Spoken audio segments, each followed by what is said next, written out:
welcome.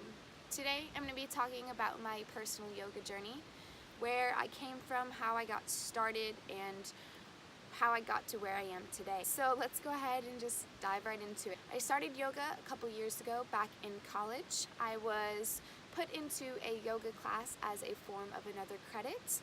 During this time in my life, I was rather confused, as I feel most people who just went off to college are. I felt like I had no direction, no purpose. I went into this yoga class with no really expectation of what it was going to do for me. A couple months after my class had ended, I felt even more lost. So fast forward a couple years, and now I dropped out of college and moved back home with my parents. After, dwelling in a lot of self-hate and just self-doubt that I wasn't going to fulfill to anything because I was a 19-year-old girl who just dropped out of college and moved back in with my parents, it was really overbearing, and I kind of fell into sort of a rabbit hole, as you could say. I remember one day I just got tired of sitting in my bed dwelling in this and getting upset about it, and I went onto my floor and simply went through the sequence of what I could remember. After that, I found some sort of clarity. It wasn't like it was this transcendental moment where I was like, everything is fine, I've found enlightenment, it's all good now. No, but I did feel some sort of clarity and a little bit of pressure off of my shoulders after doing that. So I took that and I ran with it.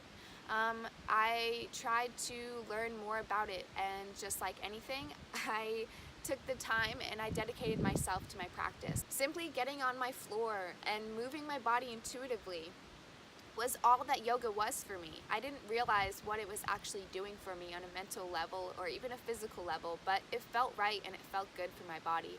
And it gave me a time throughout the day, whether I was on my floor for 5, 10, 20, 30 minutes, an hour.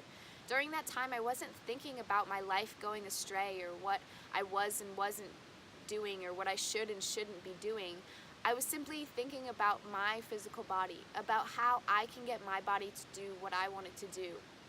And that gave me mental strength above anything else. After that, I got addicted to it. Just like anything, you form a habit and you want to continue excelling in it. I would get on my mat daily and just simply lose myself in my practice. Didn't know if I was doing anything right or wrong, but I know intuitively it felt good, and that's all that really mattered to me. I created a space for myself and it felt good.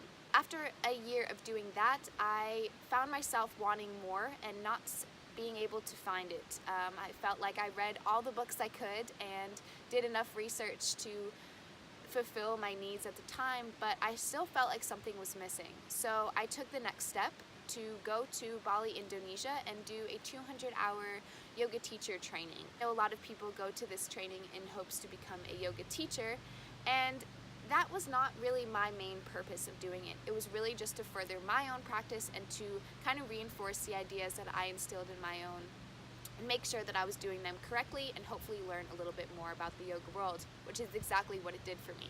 I learned that there are so many more aspects to yoga than just the physical postures, and it kind of correlated and connected a lot of things that I felt like I was missing.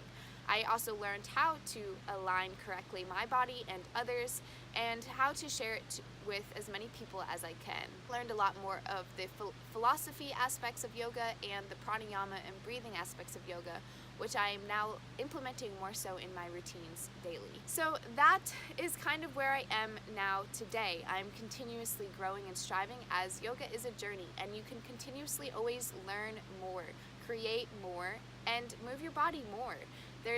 It's a never-ending cycle, just as this here life is. You are always expanding and you are always growing, and it's a beautiful, beautiful journey. So that is kind of how yoga came into my life, how I took that sweet little seed of yoga, planted it in my mind, and it grew into a bountiful tree. My dad is deciding to mow the lawn now, so I guess it's time to go. Thank you guys for tuning in and for watching, and I will see you in the next video. Namaste.